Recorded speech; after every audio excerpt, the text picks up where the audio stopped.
자, 우리는 지난번 말씀에 하나님이 선지자 호세아를 통해서 북이스라엘의 영적인 상태와 죄악이 어떠한지 세 가지를 비유로 말씀하시는데요. 자, 첫 번째, 뒤집지 않는 뭐로다? 전병이로다 그랬습니다. 우리로 말하면 이제 부침개죠. 이런 부침개 좋아하시나요? 특히 봄철이 되면 부추 부침개, 또 우리나라 사람들이 좋아하는 부침개가 뭐가 있죠? 김치 부침개. 어쨌든 우리가 부침개를 즐겨 먹는데 어떻게 부침개 잘 뒤집으세요? 아마 다들 경험들이 있었으니까 잘 뒤집으리라고 믿습니다.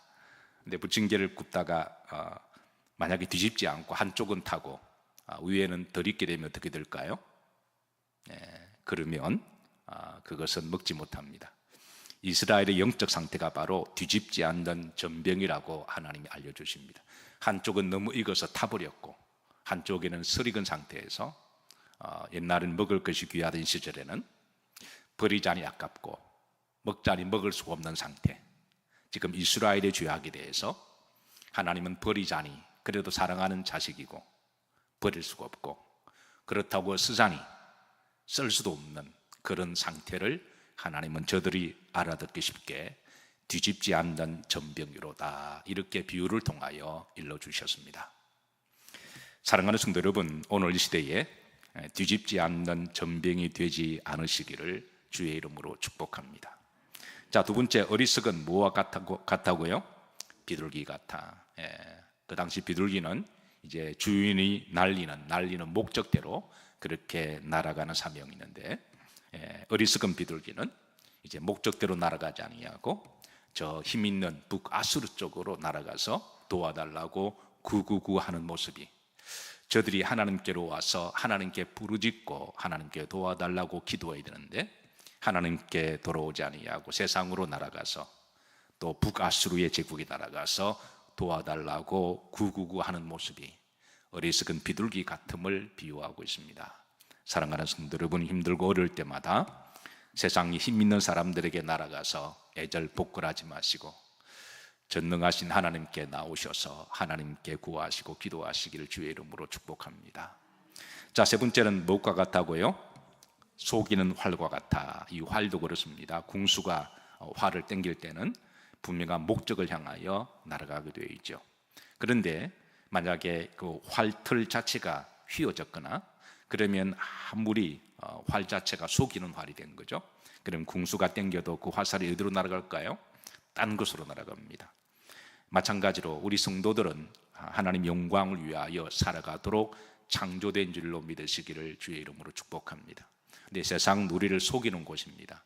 여러 가지를 속여서 그게 자신의 비전의 이름으로 자신의 성공의 이름으로 여러 가지 명분을 주어서 하나님 영광을 위하여 우리가 날아가는 사명 있는 삶이 아니라 다 딴 곳으로 가는 그런 것을 하나님은 비유를 통하여 속이는 활과 같다라고 비유해 주시는데, 여러분 이 비유가 어려운가요? 아니면 이게 알아들을 만한가요? 제가 비유를 쉽게 설명해 드렸는데 이게 어려운가요? 이게 알아듣지 못할 정도로 이게 어려운가요? 아니면 쉬운가요? 쉽죠? 만약에 어려우면 제가 설명을 잘못한 겁니다. 그렇게 어려운 비유가 아닙니다. 하나님은 알아듣기 쉽게 하기 위해서 이 비유를 북이스라엘의 죄악으로 그렇게 비유 들어주시는데요. 그런데 저들은 알아들었을까요? 못 알아들었을까요? 못 알아듣고 9절에 보시면 저들이 못 알아듣는도다 그랬습니다. 이 부분을 우리가 이제 지난번까지 말씀을 나누어서 제가 다시 반복하지 않도록 하겠습니다. 그래서 하나님은 이제 좀 더 구체적으로 저들의 죄악을 이제 드러내시는데요. 오늘은 한 가지만 좀 보도록 합니다. 자, 에브라임은 북이스라엘의 수도를 말합니다. 대한민국의 수도는 어디죠? 서울. 북한의 수도는 평양.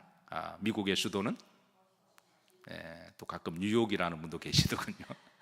중국의 수도는 베이징. 그래서 우리가 때로는 수도를 그 나라를 대표하는 그런 상징을 가지기도 하죠. 그래서 북이스라엘의 수도는 에브라임입니다. 그러니까 북이스라엘 전체를 들어서 지금 에브라임이라고 오늘 본문에 호세아 선지자가 말해주고 있는데요. 자, 그들의 죄악은 8절에 있습니다. 자, 8절에 자, 그들의 근본적인 죄악이 뭔지, 마음속에 있는 그 영적인 죄악을 드러내고 폭로하는데요. 자, 8절 읽으시면서 한번 여러분 찾아보시죠. 다 같이 합독합니다. 에브라임이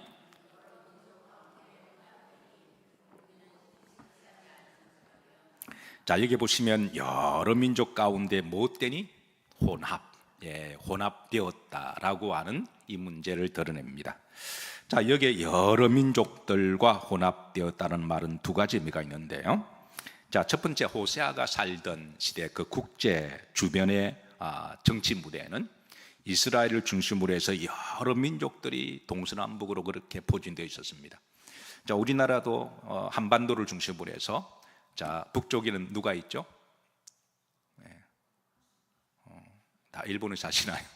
자, 우리나라 한반도 북쪽에 누가 있죠? 또 곤란하겠다. 미국이라 그러시네. 미국은 우리 반대편에 지구 반대편이 있잖아요. 우리 북쪽에 누가 있죠?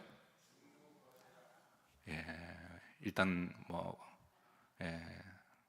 코가 석자라고 북한 있잖아요. 그 위에 중국도 있고 왼쪽에 서쪽도 중국 있고 또 그 위에 소련도 있고 그리고 동쪽에 누가 있나요? 일본에 있잖아요. 그래 주변에 이렇게 쭉 포진되어 있듯이 당시 한번 지도 보시죠. 북이스라엘의 국제 무대 정치는 자, 이스라엘 일본입니다. 자, 그 밑에 왼쪽에 누가 있나요? 블레셋 민족이 있습니다. 블레셋 민족. 그 다음에 세 번째 보시면 그 서쪽 남쪽으로 거대한 제국 뭐가 있죠? 이집트 제국이 있습니다. 이제 네 번째 바로 그 밑에 어느 족속이 있나요? 에돔 족속이 있습니다. 자, 그리고 에돔 족속은 족보로 올라가면 같은 형제 족속입니다. 이게 이제 나중에 서로 원수가 되는 족속이 되죠. 그 다음에 이제 그 위에 가면 동쪽에는 어떤 족속이 있나요? 암몬과 모압 족속이 있습니다. 자, 그리고 이제 그 우측에 북아수르가 있죠. 북아수르 제국이 있습니다. 떠오르는 태양입니다. 그 다음에 일곱 번째가 어떤 족속이 있죠? 아람 왕국이 있습니다. 아람 왕국. 자, 이렇게 주변에 동서남북으로 이렇게 여러 민족들이 있는데요. 제가 북이스라엘의 근본적인 문제는 바로 이런 다시 8절에 보시면 여러 민족들과 뭐 되었다고요? 혼합되었다라고 이제 선지자가 이 문제를 드러냅니다. 사실 주변의 나라들과 사이좋게 잘 지내는 것은 좋은 일입니다.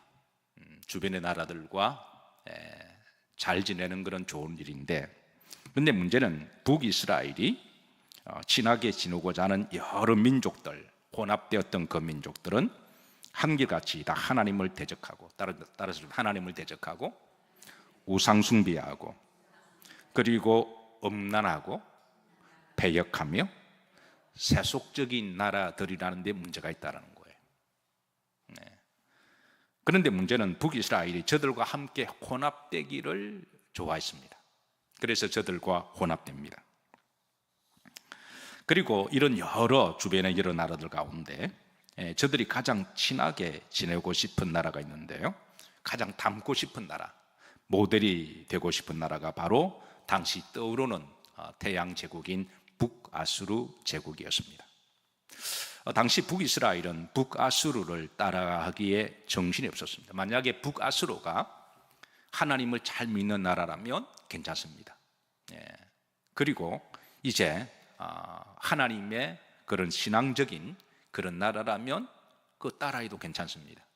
얼마든지 그런 경우는 우리가 좋은 모델을 가지고 따라가는 게 좋은 일인데, 근데 만약에 북이스라엘이 우상숭배의 나라이라면, 그리고 아주 배역한 나라고, 그리고 아주 잔혹한 나라고, 우상숭배하는 나라고, 세속적인 나라라고 한다면 그건 어떻게 해야 될까요?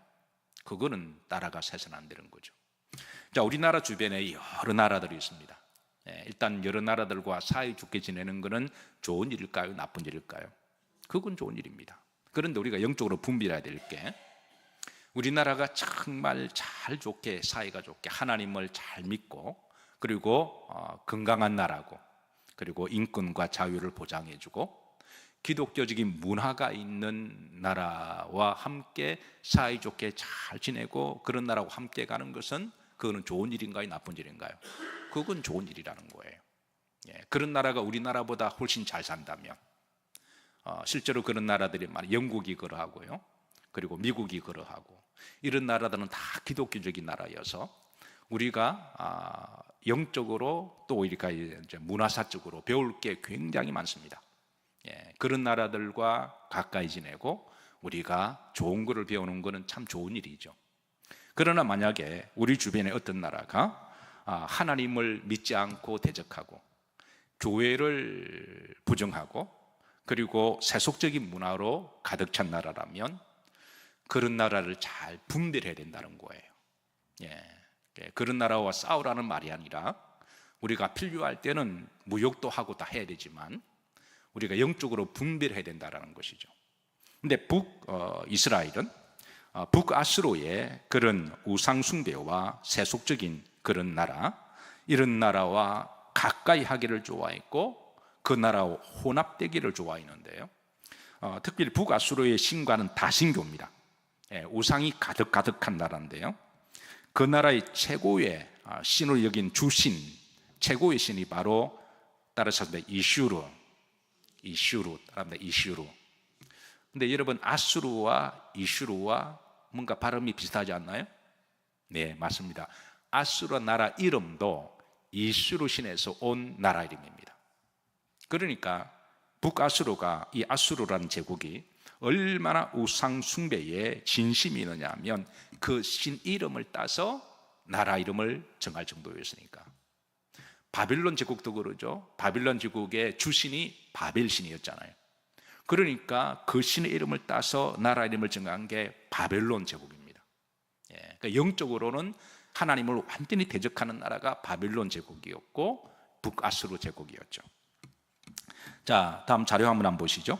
고대 북아시리아 궁전에서 발견된 유물인데요, 이 신이 바로 이제 이슈르라고 하는 신입니다. 당시 아수르는 이 이슈르 신을 섬기는데요, 여기 우선 그림을 보시면 이 판독을 해보면 이렇습니다. 어떻게 여러분 판독 가능하시겠어요? 제가 물 한 잔 마실 동안에 한번 판독 한번 해보세요. 우선 그림 안에는 뭐가 있나요? 원이 있습니다. 이 원은 이슈르 신의 바로 임재를 상징하는 걸 의미합니다. 그 신이 임재한다 그걸 의미하고요, 거기에 힘센 남성이 있죠. 이 신이 바로 이슈르의 신을 상징합니다. 힘센 남성. 자, 그리고 손에 뭐를 들고 있나요? 활을 들고 있습니다. 이 활은 전쟁용 무기죠. 그래서 이 신은 전쟁과 정복의 신이었습니다. 신 자체가 정복과 전쟁의 신이었습니다. 자, 반면에 우리 하나님을 여호와라고 부릅니다. 하나님의 속성은 어떤 속성을 가지고 계시나요? 우리가 딱 두 가지로 한다면 하나님은 사랑의 하나님이십니다. 구원의 하나님이십니다. 하나님, 왜 아멘들 안 하시나요? 우리 하나님은 사랑으로 충만하신 분이에요. 하나님은 사랑을 빼놓고는 하나님의 존재 자체가 불가능하십니다. 그래서 하나님은 사랑이시라 라고 성경의 여러 부분을 이야기하죠. 그리고 하나님은 구원의 하나님이십니다. 우리가 어떤 잘못과 죄를 지어도 하나님 어떻게든 용서를 하시고, 구약에서는 짐승의 피를 잡아서 우리를 용서하시고, 신약에서는 예수님의 보혈로 우리를 용서하시고 회개하는 자들에게 다시 구원을 주시는 구원의 하나님이십니다. 그래서 하나님의 그 속성은 크게 두 가지로 말하자면 사랑과 구원의 하나님이시죠.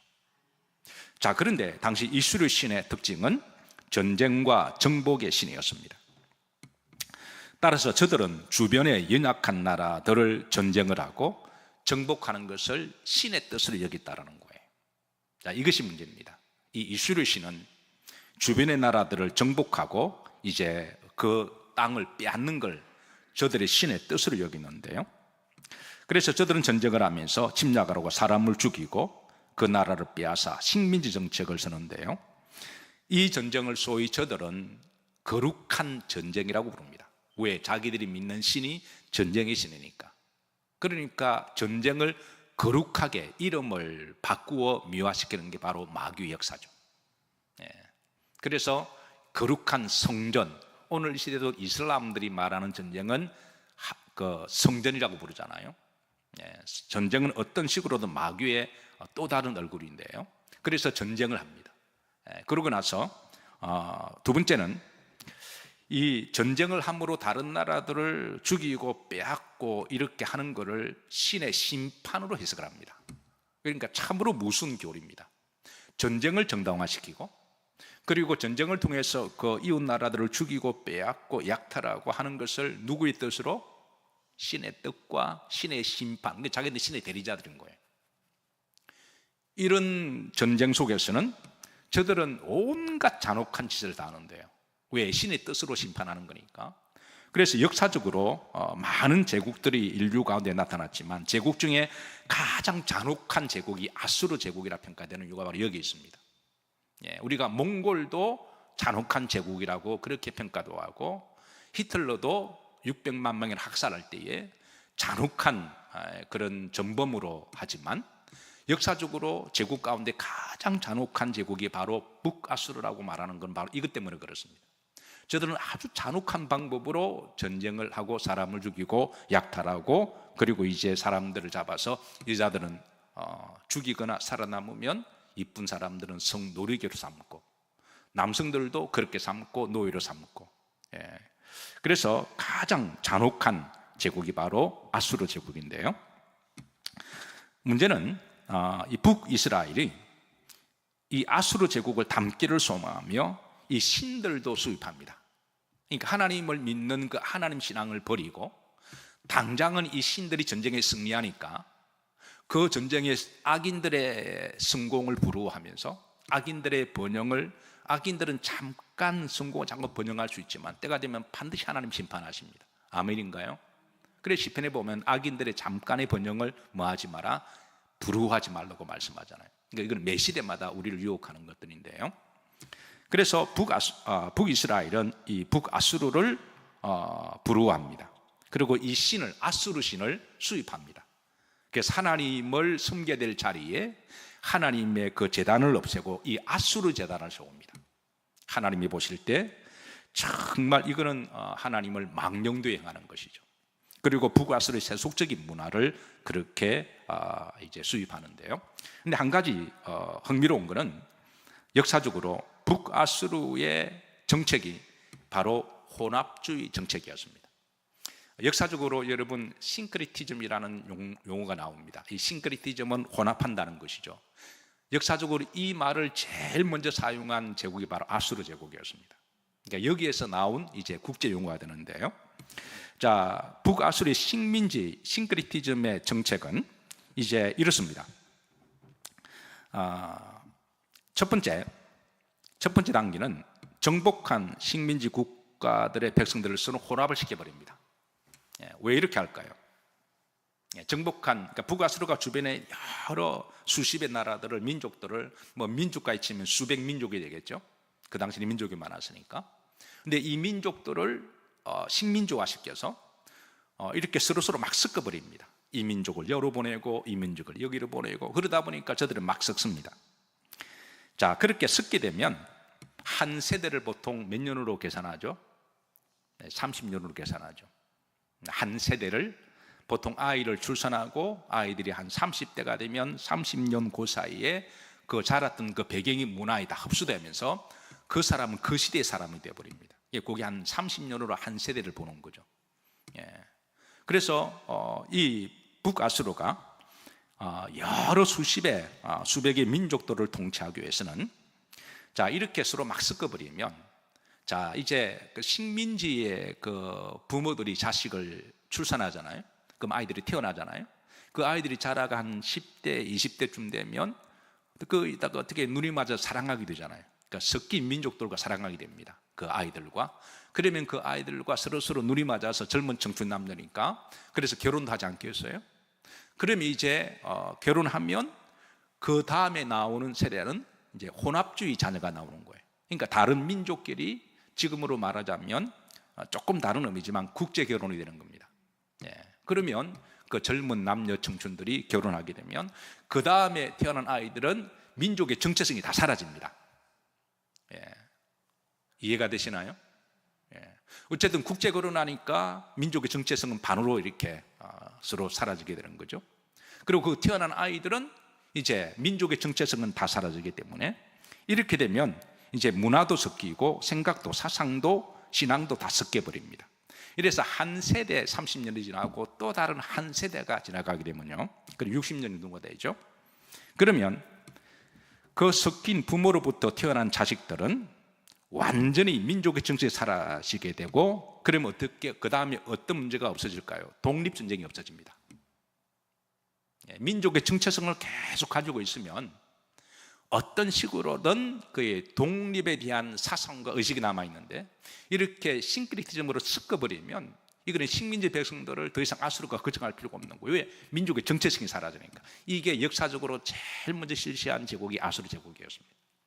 그러니까 이 탁월한, 어떻게 보면 세상의 지혜로는 탁월한 지혜인 거죠. 두 번째 혼합주의 정책을 이유는요, 자, 결국 섞어 놓으면, 자, 나중에는 결국 아수르화 되는데요. 자, 식민지 민족이나 섞여진 민족의 자녀들은 아수르의 영원한 2등 민족, 3등 민족으로 자리 잡습니다. 이들은 순수혈통의 아수르 민족의 1등 시민이 될 수가 없습니다. 그러니까 영원한, 저들은 노예, 10등 민족, 2등 민족, 3등 민족으로 그렇게 해서 이제 북아수르에 종속된 그런 제2의 백성으로 그렇게 잔류하기 때문에 북아수르 입장에서 볼 때는 그 당시에 많은 인력이 필요한 그런 시대에 이런 2등 민족, 3등 민족 사람들을 이제 하인 부리듯이 차별화시키면서 얼마든지 노예에게 동원할 수 있고 전쟁으로 동원할 수 있는 거거든요. 로마가 나중에 이 싱크리티즘을 그대로 받아들이고요, 그 다음에 헬라 제국도 이런 제도를 받아들이고, 이 정책을 또 해마다 한 것이 바로 독일이 히틀러고 일본도 그러잖아요. 일본도 우리나라 점령했을 때 문화 정책을 통하여 창씨개명도 하고 민족의 정체성을 말살하는 것도 바로 역사적 교훈을 통해서 이렇게 하는 것이죠.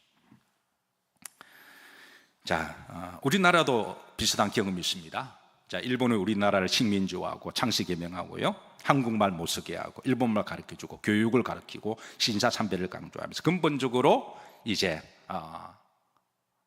대한민국 사람 2등 시민으로 3등 시민으로 만들고자 한 거죠.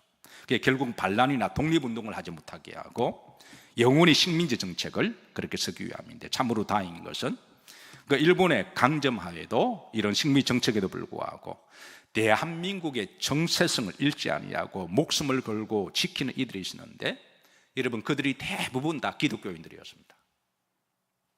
이를 아멘하셔야 돼요.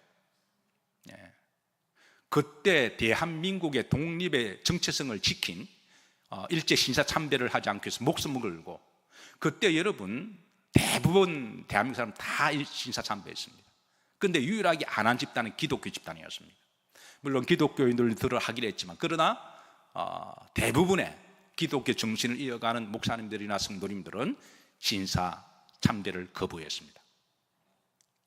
그래서 대한민국의 정체성을 지킨 것은 바로 기독교인들이었고, 그리고 이 정체성을 지키도록 그렇게 우리에게 가르쳐 주신 분이 참으로 아이러니하지만 외국에서 오신 다 선교사들입니다.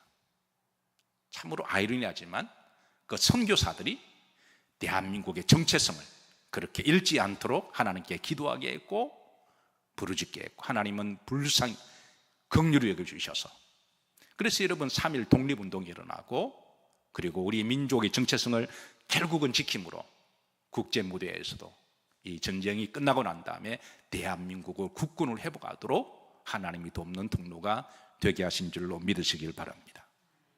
우리가 이 역사적인 사실을 자꾸 어떤 사람 의도적으로 왜곡시키는데요, 우리 기독교인들은 이를 분명히 기억하고 잘 보존하고 우리 신앙의 후손들에게도 가르쳐주고, 우리가 하나님 은혜를 절대 잊어서는 안 될 줄로 믿습니다. 만약 잊으면 하나님이 굉장히 서운해하시고 삐지십니다. 그리고 다음에는 또 안 도와주세요. 자, 북이스라엘은 그 민족의 정체성은 야훼 신앙이죠. 따라서 하십니다. 야훼 신앙. 이 야훼 신앙은 지켜야 됐는데 북이스라엘은 그러지 않았습니다.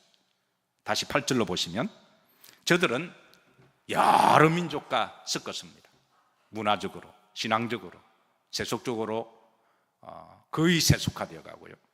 그리고 특히 북아수르와 그들의 출신을 받아들이고 이렇게 섞어버렸어요. 하나님 지금 그거를 하나님은 말씀하십니다. 너희들이 여러 민족들과 함께 섞였다.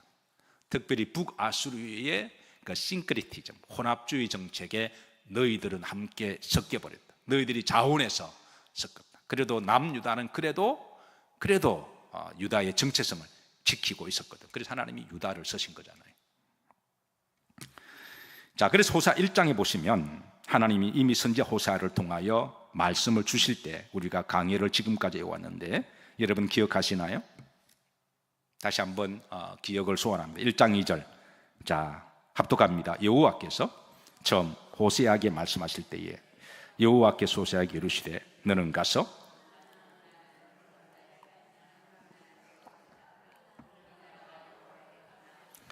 자, 여기에 음란이라는 말은 세 번 나옵니다. 제누님이라고 이야기했습니다. 자, 이 말은 히브리 말이죠. 매춘을 뜻한다고 이미 설명해 드렸습니다. 자, 그리고 음란한 여자 이름을 3절에 보면 그 이름의 여자가 이름이 뭐죠? 고멜입니다. 자, 고멜 이름의 뜻도 기가 막힙니다. 바람기 있는 여자라는 거예요. 그러니까 어쩔 수 없이 어떤 그런 일을 당한, 용서하시고 들어오세요. 아주 무지막지한 놈의 강간을 당하거나 아니면 수억 100번 양보를 해서 도저히 먹고 살기 힘드니까 어쩔 수 없이 그렇다면 어느 정도는 이해가 되지만 이 바람긴 여자는 이거는 지 스스로 그냥 그 일을 하는 거거든요. 고멜이 그렇다는 거예요. 근데 하나님 이 고멜 여자를 드러내면서 하나님 비유를 통해서 말씀하시죠. 고멜은 누구라고요? 북이스라엘이라는 거예요. 예. 그래서 1장과 여러분 오늘 7장의 말씀 보면 여러분 비로소 이해가 되시나요? 바로 북아수르는 이런 역사적인 배경 행위 때문에 하나님은 바로 음란한 여자고 고멜이라고 하나님은 미리 말씀하신 것이죠. 자, 영적으로 혼합된 북이스라엘, 싱크리티즘에 녹아났던 북이스라엘, 오늘 이 시대에 주는 영적인 메시지가 있습니다. 그거는 오늘 한국 교회와 한국 성도들에게 오늘 이 시대와 영적으로 혼합하지 말라고 하는 영적인 말씀이고 경고인 줄로 믿으시기를 주의 이름으로 축복합니다. 말씀드렸지만 주변의 나라들과 잘 지내는 것은 좋은 일입니다. 필요한 무역도 해야 되고요, 관광도 오고 가고 할 수가 있습니다. 그러나 주변의 나라에 만약에 하나님을 부인하거나 하나님을 대적하거나 우상 숭배를 하거나 그리고 세속 문화로 가득한다면 우리 영적으로는 혼합되지 말아야 된다는 거예요.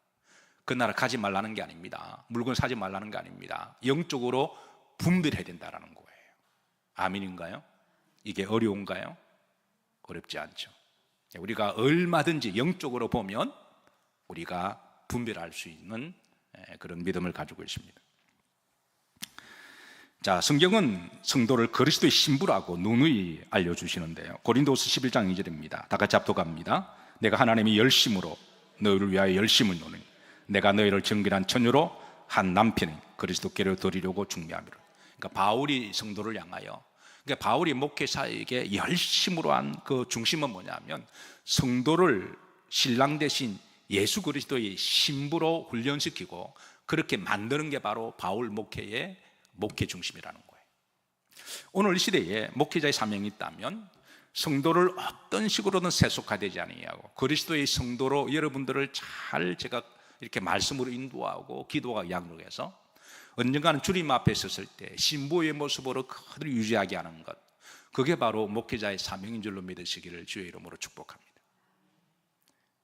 자, 계시록 19장 7절입니다. 여기 보시면 자, 합독합니다. 우리가 즐거워하고 크게 기뻐하며 그에게 영광을 돌리세. 어린 양의 어떤 기약이 혼인 기약이 이르렀고 그의 아내가 자신을 준비하십니다. 언젠가는 우리는 하나님 앞에 설 때가 있는데 그때는 이제 천국의 결혼 잔치를 비유하십니다. 여기에 단연 주인공은 누가 되시나요? 신랑 되신 예수 그리스도. 아멘인가요? 그리고 두 번째 주인공은 누군가요? 옆 사람 보시면서 당신입니다 한번 인사하시죠. 네. 그리고 이 말은 다른 말로 하면 여러분이기도 해요. 언젠간 우리가 주님 앞에 서게 될 텐데, 그게 어린 양이 자신을 준비했다. 이는 성도의 정체성, 오직 예수 그리스도만 신랑으로 삼고 하나님만을 나의 아버지로 삼는 신앙의 영적인 정체성을 이야기하는 거죠.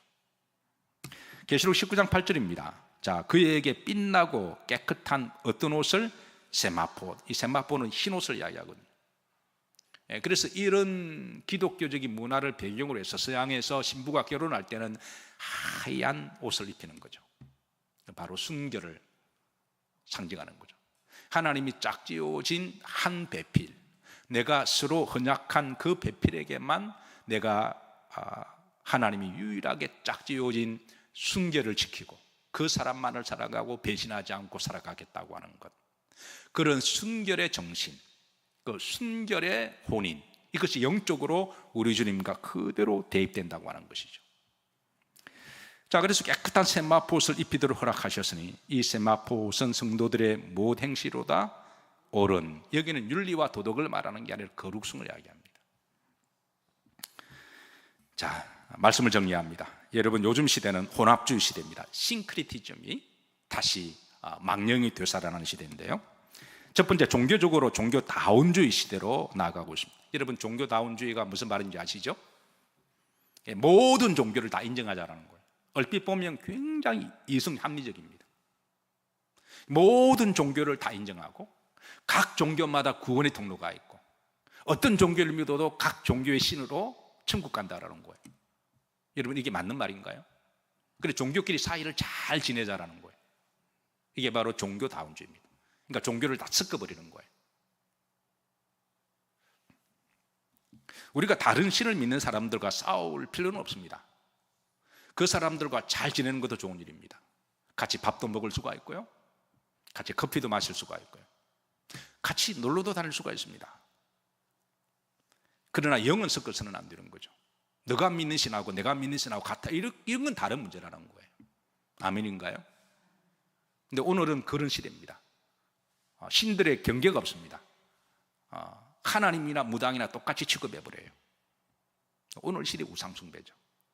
그래서 우리가 이것을 잘 분별해야 됩니다. 그렇다고 다른 신 믿는 사람과 싸우라는 말은 아닙니다.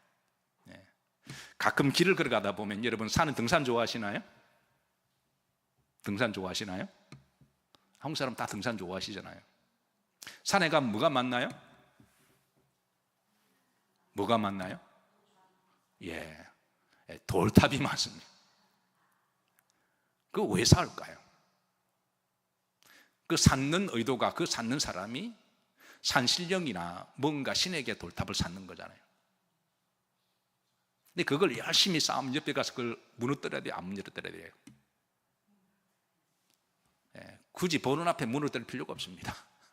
안 볼 때 그냥 한번 발로 석 밀어도 괜찮아요. 근데 굳이 보는 앞에서 그렇게 하는 거는 그건 지혜롭지 못하다라는 거예요.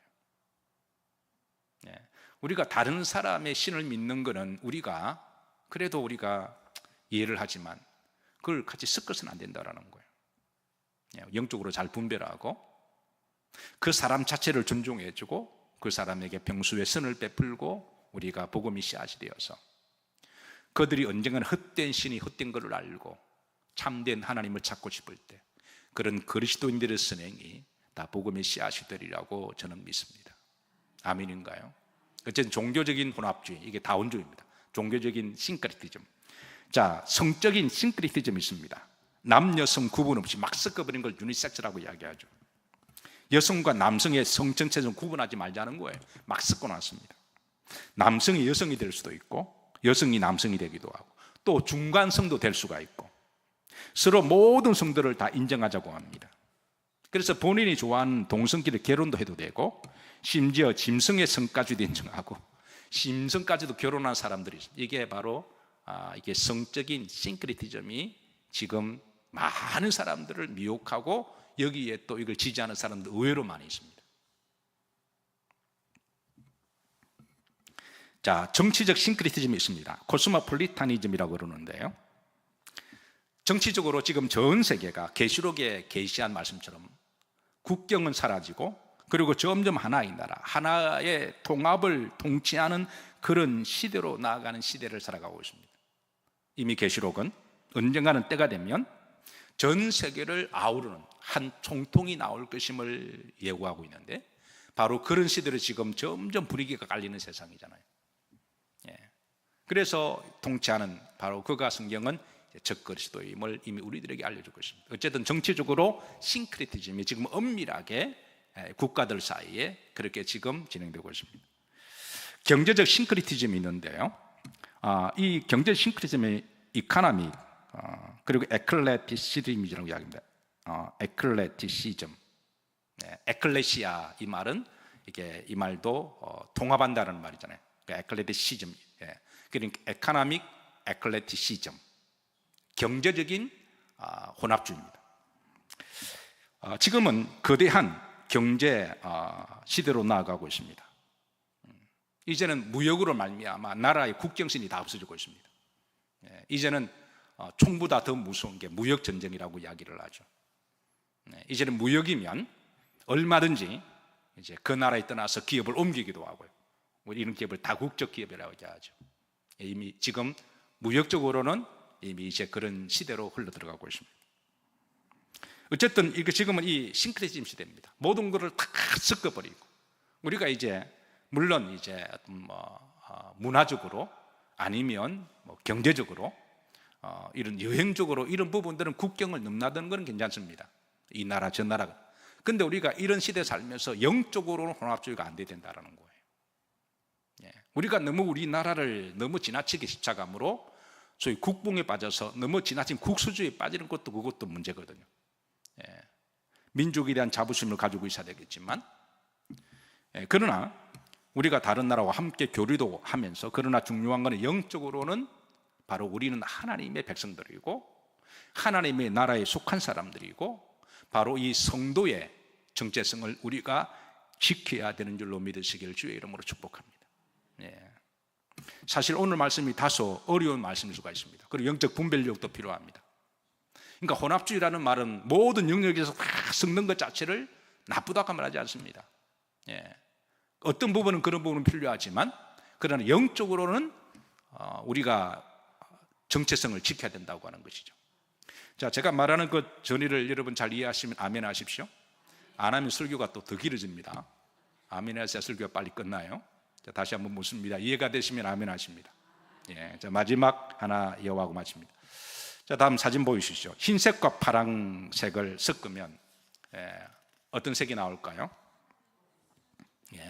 하늘색이 나옵니다. 자, 흰색과 파란색을 섞으면 어떤 색이 나온다고요? 아직까지는 하얀색의 모습이 남아있죠. 자, 두 번째입니다. 흰색과 노란색을 섞으면 어떻게 될까요? 연노란색, 녹색이 되죠. 아직까지 흰색이 남아있습니다. 자, 흰색과 파란색과 노란색을 섞으면 어떻게 될까요? 갈색이 되죠. 연한 갈색이 됩니다. 자, 흰색과 노란색과 파란색과 붉은색을 섞으면 어떻게 될까요? 검은 갈색이 됩니다. 자, 이제 이 색깔에 또 다른 색을 섞으면 그 다음 어떤 색깔이 될까요? 그렇습니다. 이제 모든 색깔을 다 섞어버린 나중에는 결국은 검은색이 됩니다. 이게 색깔의 특징이죠. 그리고 흰색의 정체성은 사라집니다. 성경은 우리 그리스도인들의 색깔로 비유할 때, 여러분 성도가 검은색입니까? 흰색입니까? 나는 검은색이다 손 들어보세요. 이미 섞인 겁니다.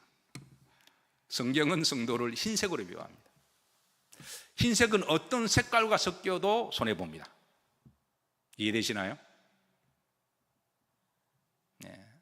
그리고 색깔을 자꾸 섞어버리면, 여러 민족과 섞어버리면 결국 어떻게 돼요?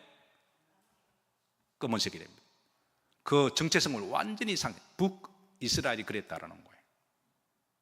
적당히 섞이다가 한두 색깔 섞이다가 하나님의 말씀을 듣고 돌아온 민족이 유다 민족이라면, 북아수르는 여러 민족으로 섞이다 보니까 나중에는 완전히 세상 나라와 똑같은 나라가 되어버렸습니다. 북한이 그렇잖아요. 한때 여러분 북한도 하나님을 믿는, 우리 한반도의 예루살렘이 평양이었습니다. 아멘인가요? 그런데 그 평양이 지금은 완전히 검은색이 되어버렸잖아요. 근데 남한은 그래도 하나님이 긍휼히 여겨주셔서 그 흰색의 정체성을 아직까지는 보존하고 있는 줄로 믿습니다. 그리고 그 정체성을 영적 선두에 제일 앞선 곳이 바로 교회입니다. 그리고 그 교회의 성도들입니다. 아멘인가요? 오늘 시대에 그리스도인들이 세상에 섞여야 될 것과 혼합되어야 할 것을 주의하고 분별하고, 그리고 우리 그리스도인들만이 가진 영적인 그 순결과 거룩성과 정체성을 잘 지키시고, 주님 오시는 그날까지 그리스도의 흰 신부로 잘 믿음으로 승리하시다가 언젠가는 우리가 주님과 함께 천국 혼인잔치를 할 때, 그때 영광스러운 주님의 다 신부들이 되시기를 주의 이름으로 축복합니다.